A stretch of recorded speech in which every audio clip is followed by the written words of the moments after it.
그 어떤 10분보다 알찬 10분 뉴스아이키 갑타임. 일단은 130만 요정 오윤혜 씨와 함께합니다. 어서 오세요. 네, 그리고 40만 유튜버입니다. 저는 오윤혜입니다. 요정TV 40만 유튜버. 네, 감사드리고. 예, 축하드립니다.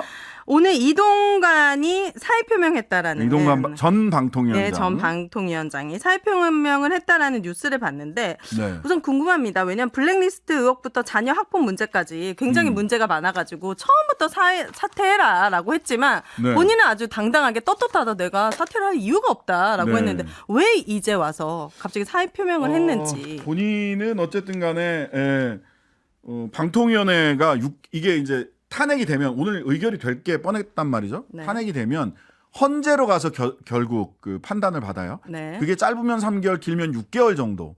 그러면은 방통위원장 없이 네. 방통위원회가 굴러가야 됩니다. 근데 지금 이상임 방통위 부위원장이라고 윤석열 대통령이 추천해서 방통위원이 된 분이 한 분이 있어요. 그래서 두 분이 앉아가지고 네. 방망이 두드렸잖아요. 계속 네. 중요한 일들을 다. 근데 둘 중에 한 명이 날아가요. 네. 그러면 한 분이 남죠. 네. 한 명 갖고는 의사결정이 안 되죠. 의사결정을 안 되죠. 이 두 명이 의사결정 막 했던 것도 굉장히 이게 위법 논란이 있었는데 네. 혼자서는 의사결정 못 한단 말이에요. 네.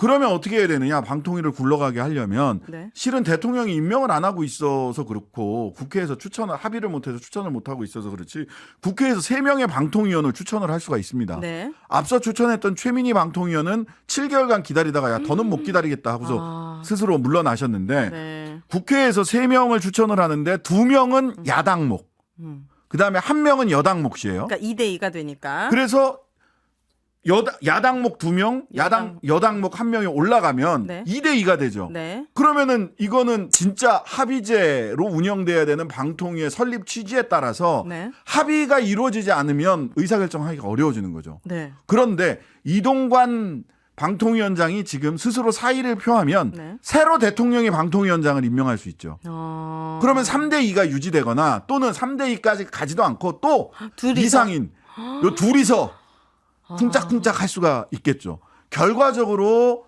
그러한 2대2 여야 2대2로 방통위가 운영되는 네. 것을 용납할 수 없다라고 하는 용산의 뜻이 작용한 것이 아닌가. 그럼 끝까지 어쨌든 언론을 용산에서 원하는 대로 움직이고 싶어하는 마음이 뭐 그분들은 클 수 있다. 정상화라고 하니까 네. 용산발 언론 방송 따옴표 정상화를 네. 향해서 굽힘없이 가겠다라고 하는 의지의 표현은 아닐까라는 것이 저의 분석입니다. 맞습니다. 그렇군요. 그리고 그럼 두 번째로는 손준성, 이정석 검사에 대해서 오늘 탄핵 소추안이 통과가 됐습니다. 네네. 국힘의원들은 불참했고 민주당 주도로 단독 처리가 되었는데 이 검사 탄핵안이 국회를 통과한 건 헌정사 두 번째라고 들었습니다. 첫 번째는 누가 있었습니까? 첫 번째는 얼마 전에 그것도 얼마 전에 안동완 안동완이었던가요? 뭐 제가 이름을 정확하게 네. 기억을 못하는데 그것도 얼마 전입니다. 네. 두 번째 탄핵입니다. 그리고 두 안동완 번째는요? 부산지검 2차장 검사네요. 네. 예. 이 두 사람의 의혹이 한 명은 고발사주고 손준성 검사. 네, 손준성, 이정석 검사는 어떤 의혹이 있었던 거죠? 이정석 검사는 뭐 몇 가지가 있는데 첫 번째는 주민등록법 위반도 있고요. 그 주소 이렇게 옮겨가지고 위장 전입 같은 거? 위장 전입했던 거죠. 네. 위장 전입 같은 게 있었고 그 다음에 또 하나는 범죄 경력 조회. 그 시켜가지고. 네, 시켜갖고 네. 집에서 일하시는 분들 범죄 경력 조회. 하게 한 것들. 네, 하게 한 것도 있고요. 이런 네. 것들이 이제 문제가 됐는데 이게 이제 재밌는 것은 수사를 손준성 검사는 선거법 위반이란 말이에요. 네. 네, 직권남용 선거법 위반 이런 거라서 공수처에서 직접 수사할 수 있는 건이에요. 네. 근데 그런데 이제 이정석 검사에 대해서는 공수처에도 고발이 들어가 있긴 한데 네. 검찰에서 먼저 수사를 하고 있어요. 네. 근데 이제 검찰에서 수사를 하는 이유는 딴 게 아니고 말하자면 주민등록법 위반이라든지 이런 거는 고위공직자 범죄의 대상이 아니에요. 그래요. 그러니 이제 검찰에서 수사를 하는 거라서 거기에 가 있는데 문제는 뭐냐면 사실 그리고 다른 수사기관과의 관계라고 하는 데서 수사처의 범죄 수사와 중복되는 다른 수사기관의 범죄 수사에 대해서 처장이 수사의 진행 정도 및 공정성 논란 등에 비추어 수사처에서 수사하는 것이 적절하다고 판단하여 이첩을 요청하는 경우 해당 수사기관은 이에 응하여야 한다. 즉 공수처가 야 그것 좀 갖고 와봐. 네. 이첩을 할 수 있어요? 예, 할 수 있고요. 네. 중복되는 건에 대해서 그다음에 다른 수사기관이 범죄를 수사하는 과정에서 고위공직자 범죄 등을 인지한 경우 그 사실을 즉시 수사처에 통보해야 된다. 이렇게 돼 있어요. 그런데 이 인지한 경우, 그러니까 말하자면 이정섭에게 그런 범죄 혐의가 있어라고 검찰이 수사를 하다가 인지를 했어요. 알게 됐어.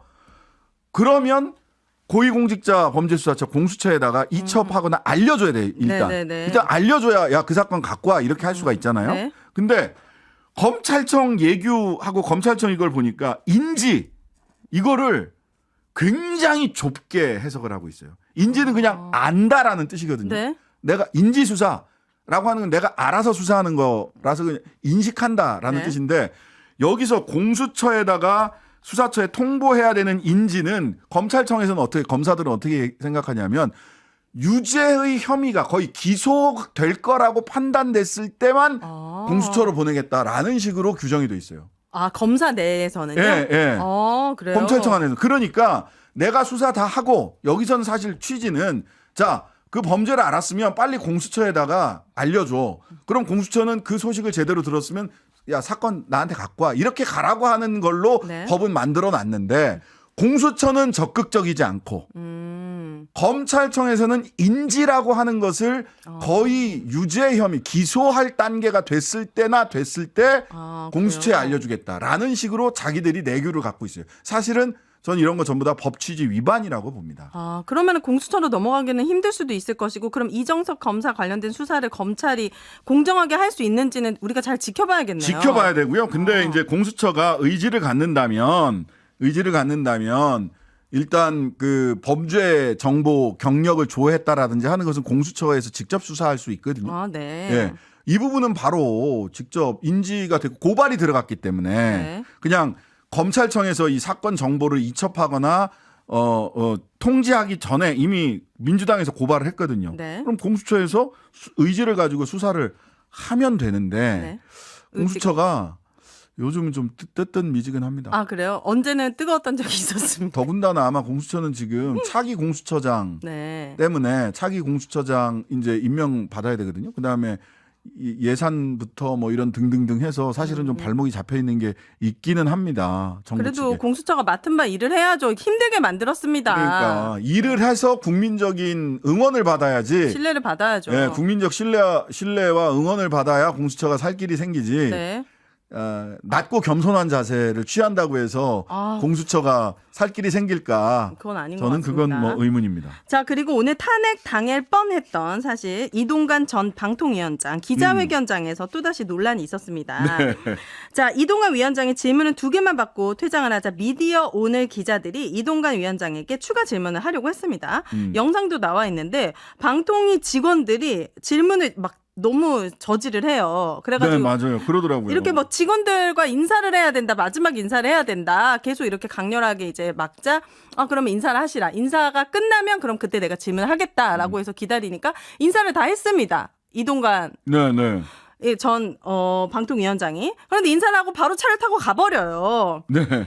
그리고 나서 이제 이 미디어 오늘 기자님이 이제 다시 기자실에 왔는데 방통위 직원들이 한 2분 정도가 이 미디어 오늘 기자님한테 막 아주 큰 소리로 항의합니다. 사람에 대한 예의가 없다. 네네. 어떻게 위원장님이 직원들과 마지막 인사도 못하게 하냐? 막 이러면서 아주 그냥 홍군형을 내는 모습을 봤어요. 이게 뭐냐면 이게 방통위 직원분들이 네. 물론 뭐 이동관 위원장에 대한 라포가 지난 90 며칠간 굉장히 많이 생성이 돼서 너무 뜨거웠구나. 워낙 뜨거운 마음과 감정을 가지고 계셨는지는 모르겠습니다. 네. 참 짧은 시간에 만리장성을 쌓으신 거죠. 100일도 안 됐는데 네. 이 직원들의 태도는 저는 이렇게 생각을 합니다. 아까 제가 쭉 설명을 드렸잖아요. 왜 이동관 전 방통위원장이 스스로 물러났나? 네. 대통령이 방통위원장을 다시 지명할 수 있기 때문에. 그렇다면 대통령이 지명해서 오는 방통위원장은 어떤 분일까?